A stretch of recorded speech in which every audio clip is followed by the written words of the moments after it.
ഓഫീസർമാരും government ഉദ്യോഗസ്ഥന്മാരും ആയിരുന്നു കല്ലൂരിലുണ്ടായിരുന്നു എന്നുള്ളത് അന്ന് ഞങ്ങൾക്ക് അത്ഭുതമായിട്ട് പെട്ടിട്ടുണ്ടെങ്കിൽ ഇന്ന് അത്ഭുതം ഒന്നുമില്ല. കാരണം KTSLCയുടെ ബുക്കിൽ തന്നെ നമ്മൾ അതിനെ വളർന്നിട്ടില്ല. 40 പൈസയായിരുന്നു SLC ബുക്കിന് വാല്യൂ അല്ലേ? ബുക്കിൻ്റെ വാല്യൂ എൻ്റെ മുകളിൽ 40 പൈസയാണ്. KTSLCയുടെ ബുക്കിൻ്റെ മുകളിൽ 1 രൂപയാണ്. 60 പൈസ വ്യത്യാസം. 60 പൈസ പറഞ്ഞാൽ വലിയ എമൗണ്ടാണ്. ഈ ബുക്ക് അവിടെ കൊണ്ടുവരുന്നത് അപ്പോൾ തൃശ്ശൂർ എംപ്ലോയ്മെൻറ്റ് ഓഫീസർ ആദ്യം പറഞ്ഞവരോട് ഈ ഇത് അംഗീകാരമുള്ള ഇതില്ല, ഇത് ഏതോ കാലത്ത് ഇതിൽ കേൾക്കണതാണ് ഇത് അംഗീകരിക്കില്ല, റേസ് ചെയ്യാൻ പറ്റില്ല. രണ്ടാമത് അവർ പറഞ്ഞു ഇത് 3 കൊല്ലം നിങ്ങൾ അവിടെ വെച്ചാണ് 8 മണിക്കൂർ പണി ചെയ്താണ് വർക്ക്ഷോപ്പ് പണിയുമ്പോൾ അയാളെ ഒന്ന് ബോധവൽക്കരിക്കാൻ നോക്കി പറ്റിയില്ല. രണ്ടാമത് കൊണ്ടു വെച്ചു വലിച്ചു തീർക്കരുത്. ഈ ബുക്ക് എടുത്തിട്ട് അയാൾ എറിഞ്ഞു ഓഫീസിൽ. ഇവിടെ വന്നിട്ട് പറഞ്ഞു ഇങ്ങനെ എങ്ങനെയാണ് ഈ രാജ്യഭാഷ പറഞ്ഞിട്ട് നമ്മുടെ ഇവിടെ ഉണ്ട് പറഞ്ഞ്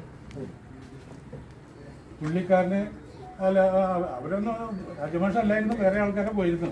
ഇവർ വന്നിട്ട് KTSലേക്ക് പഠിച്ചുകൊണ്ടിരിക്കുന്ന സമയത്ത് ഇങ്ങനെ വന്നിട്ടുണ്ടല്ലോ, യാതൊരു രക്ഷയില്ല, ഞങ്ങളൊക്കെ എന്തിനാ നമ്മുടെ ജന്മം പാഴായിട്ടതാണ്. കാരണം 3 മണിക്ക് 8 മണിക്ക് അന്ന് 8 മണിക്കാണ് ക്ലാസ് കൊടുക്കുന്നത്, 4 മണി വരെ പഠിക്കണം. ലോകത്ത് എവിടെയും ലെവലിൽ അത്രയും സമയം പഠിക്കില്ല. ഇത്രയും ബുദ്ധിമുട്ടിയിട്ട് നമുക്ക് ഇങ്ങനെയല്ല ഗതികേടെന്ന് പറഞ്ഞാൽ ശരി നമുക്ക് നോക്കാമെന്ന് പറഞ്ഞ് നിങ്ങളൊരു ബാച്ച് എല്ലാവരും കൂടെ കുറച്ച് ഒരു 5-10 ആൾ കൂടിയിട്ട് പോയി അവിടെ പോയി ഓഫീസിനോട് ആദ്യം കാണാനും പരിചയപ്പെടാനും ഓർമ്മ പുതുക്കാനൊക്കെ സാഹചര്യം ഉണ്ടാവാം. ഈ 2 പേരും കൂടി നമ്മുടെ ഇതിനകത്ത് എത്തിച്ചേർന്നത് വളരെ സന്തോഷമുണ്ട്. തുടർന്നും ഇത്തരത്തിലുള്ള നമ്മുടെ പരിപാടികളിൽ അവരുടെ സാന്നിധ്യം ഉണ്ടാകണം എന്നുകൂടി ആവശ്യപ്പെടുക.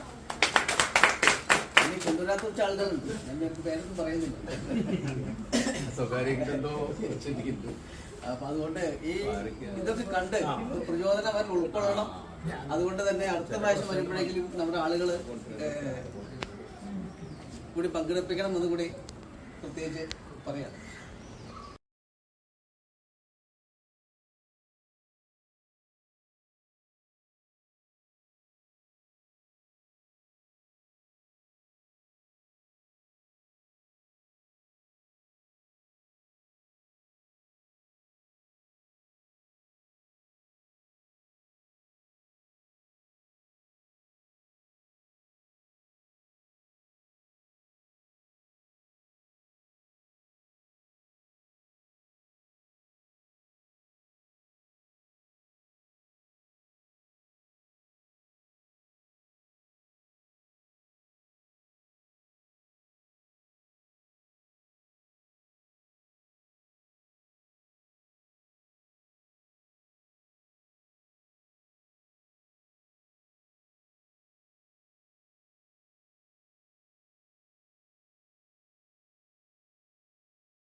മൊത്തം കിട്ടുന്ന കുഴപ്പമില്ലാണ്ട് വീഡിയോ മതി. എല്ലാവരും നമ്മുടെ വീഡിയോ കട്ട് ചെയ്തെടുത്തോ. ലോഡ്ജിന്റെ ഓണർ ഹരിപ്രസാദ് ലോഡ്ജിന്റെ ഓണർ പുള്ളിനെ പോയി കണ്ടിരുന്നു. പക്ഷെ തുടർന്ന് നമ്മളെ വിളിക്കുക ഒന്നും ഉണ്ടായില്ല. അങ്ങനെ ഇന്നിപ്പോ ഞാനായാലും JTS പോകുന്ന ആരായിരുന്നാലും ഈ 3 വാക്കൊരു മന്ത്രമായിട്ട് ഇപ്പോൾ അതിൻ്റെ ജയിച്ച് ആയിപ്പോയ കാര്യങ്ങളൊക്കെ ഉപരി നേരത്തെ ചേട്ടൻ പറഞ്ഞ പോലെ അവിടെ പോകുമ്പോൾ കോളേജിൽ പഠിച്ച പ്രതീതി അത് പോയെടുക്കുന്നത്. ഞാനൊക്കെ പുന്നേന്ന് പോകുമ്പോൾ ഇന്നെല്ലാവരും അസൂയോട് കൂടി നോക്കും. വലിയൊരു മറ്റേ റെക്കോർഡ് ബുക്ക് ഞാൻ കാട്ടി കൊടുക്കാറുണ്ട്. ഇതൊക്കെ റെക്കോർഡ് ബുക്ക് എണ്ണങ്ങളെ കൊണ്ട് പാൻറ്റൊക്കെ ഇടും. അന്ന് പാൻറ്റ് ആർക്കും ഉണ്ടായിരുന്നു. അപ്പോൾ അതിൽ JTS എന്നല്ല. പക്ഷെ അതിന് പോകുന്നതിന് ശേഷം വർഷങ്ങളോളം 40 കൊല്ലമായിട്ട് പല രീതിയിൽ ശ്രമിച്ചു നമ്മളിതിനെ ആളുകളെ കുറച്ച് കിട്ടാനൊക്കെ വേണ്ടിയിട്ട്. ആരെയും കിട്ടുന്നില്ല. യാദൃശ്ചികമായിട്ട് ഒരു ദിവസം ഞാൻ ഈ രാഷ്ട്രീയ പ്രവർത്തനത്തിൻ്റെ ഭാഗമായിട്ട് മറ്റേ ഗുരുവായൂർ ടൗൺ ഹാളിലൊരു കർഷകശ്രീ അവാർഡ് കൊടുക്കണം ഞാനായിരുന്നു. 60 ചേർന്നു. അപ്പോൾ അവാർഡ് കൊടുക്കാൻ പോകുമ്പോൾ കള്ളിത്തുള്ളി ഒരു കാവ്യം കൊണ്ട് കൊടുത്ത് വെച്ചിട്ട് വന്നിട്ട് പറഞ്ഞു എൻ്റെ അച്ഛനാണ് ഇതിനെ റിയുന്നത്. അപ്പോൾ ശശിയുടെ അച്ഛനായിരുന്നു. അപ്പോൾ ഞാൻ ശശിയുടെ നമ്പർ മേടിച്ചിട്ടുണ്ട്. പിന്നെയാണ് സജീവന്റെ യാദൃശ്ചികന്റെ ഫേസ്ബുക്കിൽ ഇത് കണ്ടിട്ട് വിളിക്കുന്നു. അപ്പൊ അന്ന് നമ്മള് ഇപ്പം ചേട്ടൻ പറഞ്ഞ പോലെയല്ല, ഞങ്ങളത് വളരെയധികം ആ യോഗത്തിന് വിളിക്കാനായിട്ട് മുന്നേ തന്നെ ഇതുമായി ബന്ധപ്പെട്ട എല്ലാവരും ബന്ധപ്പെട്ടു. കിട്ടാവുന്ന ആൾക്കാരൊക്കെ ഇത് വല്ല സംഘടന ഉണ്ടോ, ഞങ്ങൾ ആരും രൂപീകരിക്കാൻ ഉദ്ദേശിച്ചിട്ടുണ്ടായിരുന്നില്ല. പക്ഷെ ആരും അങ്ങനെ ഞങ്ങൾ 79 പേച്ചുകാരാണ് അത് തുടങ്ങിയത് അന്ന് സത്യത്തിൽ. പക്ഷെ അതില് അപ്പോൾ പറഞ്ഞൊരു ഒരാൾ നമ്പർ ഇട്ട് നോക്കുമ്പോൾ 80 പറഞ്ഞു, പിന്നത്തെ നോക്കുമ്പോൾ 76 പറഞ്ഞു. അങ്ങനെ അങ്ങോട്ടും കൊണ്ടും പോയി നമ്മള് ബാച്ച് എന്നുള്ള പേര് മാറ്റിയായിരുന്നു. അത് ഇത് ഫേസ്ബുക്ക് അല്ല വാട്സപ്പ് ഗ്രൂപ്പ് മാത്രമായിട്ട് പറയണം. പക്ഷെ എന്നിട്ട് പിന്നീട് ഈ പറഞ്ഞ പോലെ പല ചർച്ചയും നടത്തി. സുനി ഒക്കെ അതിൽ മെമ്പറാണെന്ന് പറഞ്ഞത് ഈ ശശീനൊക്കെ വളരെ അടുത്ത പരിചയമുണ്ട്. ഗോപിയേട്ടനെയൊക്കെ ആയിട്ട് ഞാൻ വലിയ അടുപ്പമുള്ള ആളാണ്. ഗുരുവായൂര് ആയിരുന്നു. പക്ഷെ പുള്ളി JTS ആണെന്ന് എനിക്കറിയില്ല. പിന്നെ ഈ EC കണ്ടപ്പോഴാണ് നമ്മള് പുള്ളിയാണ് അതെന്നൊക്കെ അറിയണം. പുള്ളിക്ക് ആൾക്ക് സുഖമില്ലാണ്ടായി. എന്നിട്ട് പിന്നെയാണ് ലാസ്റ്റ് നമ്മൾ ട്രസ്റ്റ് രജിസ്റ്റർ ചെയ്തത്. ഇപ്പൊ അത് എന്തായാലും വളരെ വളരെ പങ്ക്ച്വലായിട്ട് കൃത്യമായ മീറ്റിംഗ്, കൃത്യമായ അക്കൗണ്ടിങ്, കൃത്യമായ പരിപാടികൾ. പിന്നെ എന്താ വെച്ചാല് ഇതിന്റെ അപ്പുറം പോകാൻ ഞങ്ങൾ ഉദ്ദേശിക്കുന്നത് ജീവകാരുണ്യം വല്ല ഡേറ്റിലൊക്കെ ഉദ്ദേശിക്കുന്നില്ല, തൊഴിൽപരമായ കാര്യം ഉദ്ദേശിക്കുന്നില്ല. കാരണം എന്താ വെച്ചാല് ഇത് എബവ് ഏജ്. അതിൽ ചില ആൾക്കാർക്ക് നമ്മുടെ ഉള്ളിൽ തന്നെ അഭിപ്രായ വ്യത്യാസം ഉണ്ട്. ആദ്യം ഇത് കൂടിയ ആവേശത്തിന് നമ്മള് തൊഴിൽപരം വേണം, സ്വയം തൊഴിൽ കണ്ടെത്തല്, പിന്നെ ജീവകാരുണ്യൊക്കെ ചർച്ച ചെയ്തു. പക്ഷെ എനിക്കൊക്കെ പോയി കഴിഞ്ഞാൽ അത് മണി ഓറിയന്റഡ് ആവും, ഫണ്ട് ഓറിയന്റഡ് ആവും. അപ്പൊ അത് നടക്കാം. അപ്പൊ ഇത് അപ്പൊ തന്നെ കണ്ടെത്തുക, അപ്പൊ തന്നെ പിരിയുക. ഈ അവസാന സമയമൊന്നല്ല, ഈ എല്ലാവരും ജോലിയും പിരിഞ്ഞവരായതുകൊണ്ട് അങ്ങനെ പോയി. JTSന്റെ സമരം പറഞ്ഞപ്പോ ഞങ്ങളുടെ കാലത്തും ഇതിന് ഈ പറഞ്ഞ പോലെ അന്നുണ്ടായ സംവരണം 78-ലാണ് 5 ശതമാനം വെട്ടി കുറച്ചു. അന്ന് വിജയകുമാറാണ്, ഇപ്പോൾ മരണപ്പെട്ട തൈക്കാടുണ്ടായിരുന്ന വിജയകുമാറാണെന്ന് സ്കൂൾ ചേർന്നത്. ഞങ്ങൾക്കൊരു കാർഡിൽ കത്ത് വന്നാണ്. എന്നിട്ട് ഞങ്ങള് അന്നുണ്ടായിരുന്നൊരു ഓർമ്മ സമരം ഭയങ്കര വിജയകരമായ 3 ദിവസം സമരം ചെയ്തു. സ്കൂൾ പൂട്ടിച്ചിട്ട് ആ സമരം പിന്നെ PTA ഏറ്റെടുത്ത് അതിന്റെ ഭാഗം അന്ന് നിങ്ങളൊക്കെ ഇതിൽ ഒരു പേച്ച് ഉണ്ടോ എന്ന് അറിയില്ല, പോയി. എന്തായാലും അത് ഏറ്റെടുത്ത് സംവരണം കിട്ടി. 78 മുതൽ പാസ്സായ എല്ലാവർക്കും അതിന്റെ ഗുണം കിട്ടി. അപ്പൊ എന്ത് പറഞ്ഞാലും പിന്നെ ഇപ്പോ ഈ JTSനെ പറ്റി ഉണ്ടായിരുന്ന ഒരു കാര്യത്തിൽ നമ്മൾ അതിന്റെ പഠിച്ചു പോയവർ പോലും മനസ്സിലാക്കാത്തൊരു പോയതും ഇപ്പോൾ സർക്കാരുകൾ കാണിക്കുന്ന അനാസ്ഥയും കണ്ടുനോക്കുമ്പോൾ നമ്മളെ പഴയ പൂർവികര് കണ്ടെത്തി മാർഗം നമ്മളെ സ്വാതന്ത്ര്യം കിട്ടിയതിന് ശേഷം ഇന്ത്യയിൽ മുഴുവൻ IIT-കൾ തുടർന്ന് വൻകിട കോളേജുകൾ തുടങ്ങിയപ്പോൾ എനിക്ക് അടിയിൽ നിന്ന് ടെക്നിക്കലായിട്ട് ആളുകളെ കിട്ടാതെ തന്നെ നമ്മൾ പഠിച്ചപ്പോൾ മനസ്സിലാവണം ഇത്തരത്തിലുള്ള സ്കൂളുകൾ തുടങ്ങിയത്.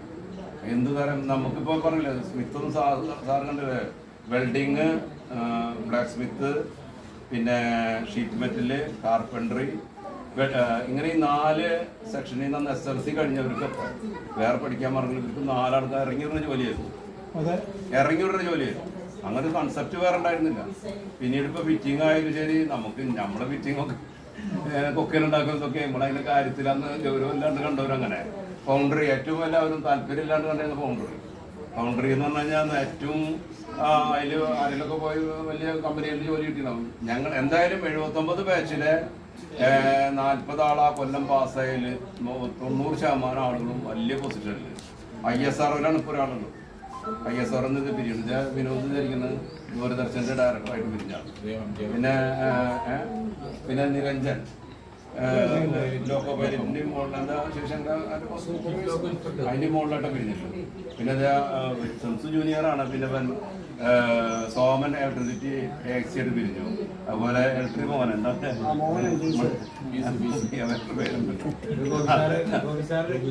ഗോപിസാർ നമ്മൾ സീനിയർ. ഞാൻ 79 മാത്രം പറഞ്ഞാന്ന്. അങ്ങനെ വലിയൊരു സംഭവം. പക്ഷെ അവിടെ ഗുരുതരമായ അനാസ്ഥ കാണിച്ചത് ആ സ്ഥലം മുഴുവൻ പ്ലാൻ ചെയ്തത് ആ വർക്ക്ഷോപ്പും ഏരിയൊക്കെ വെറുതെ അപ്പുറത്ത് നിർത്തണം. നമ്മുടെ ഭാഗം മെഷീൻ ഷോപ്പും നമ്മൾ ഉപയോഗിച്ചായിരുന്നു മൊത്തം ബ്ലാങ്ക് ആയി കിടക്കാം. പൂട്ടി കിടക്കാം. നമ്മളന്നവിടെ പോയേക്കാ. സബ്ജക്ട് ഒന്നുമില്ലല്ലോ. അന്ന് പോയപ്പോ ഒക്കെ പൊട്ടി. അല്ല വേറെ ദിവസം വർക്കിൻ്റെ പോയല്ലോ. അവിടെ എന്താ ഇവര് ഈ 2-3 സബ്ജക്റ്റ് നമ്മുടെ സബ്ജക്റ്റിന് വേണ്ടി കൊടുത്തിട്ടായിരുന്നു മറ്റു പോളിടെക്നിക്കല്ലേ, അതുണ്ടാവില്ലല്ലോ. അപ്പൊ അതില് കുറെ വേണ്ടതാണ്. ഇനിയും ഇപ്പോഴും അതിന് ആ നിലയ്ക്കെല്ലാം മറ്റേ നട്ടുപോണ്ടും പിടിക്കാത്ത ഒരുപാട് ടെക്നിക്കൽ പഠിപ്പിക്കാവുന്ന സംവിധാനം അവിടെ ഉണ്ട്. ഗവൺമെന്റിന്റെ ഭാഗത്ത് കാണുന്നില്ല. എന്തായിരുന്നാലും ആ ഒരു ഇതിൽ പഠിച്ച് ഇറങ്ങി എത്ര ഇപ്പൊ സാറിന് ചേട്ടനടുത്ത കണക്ക് പറഞ്ഞ 2000-ലാണ്. ആരും ഒരു നിരാശ ഉണ്ടായിണ്ടാവില്ല. ഇപ്പൊ ഞാൻ പഠിച്ചു പാസ്സായൊന്നുമില്ല, അതിപ്പോ എന്റെ വൈഫിനോട് ഞാൻ പറയുന്നില്ല. പക്ഷെ എനിക്ക് എന്റെ ലീഡർഷിപ്പ് ക്വാളിറ്റി എനിക്ക് ധൈര്യം. കാരണം ഞങ്ങള് പുന്നപ്പുറത്ത് ഗ്രാമത്തിൽ നിന്ന് ഇവരെല്ലാവരും കൺപട്ടത്തിൽ സ്കൂളിൽ പോയിരുന്നതാണ്. അവിടുന്ന് ബസ് നടന്ന് 2 കിലോമീറ്റർ നടന്ന് ബസ് സ്റ്റോപ്പിലെത്തി, മുതോട്ടൂരിൽ നിന്ന് വന്ന് കുന്നോളത്തിറങ്ങി നടന്ന് അങ്ങനെ ഒരു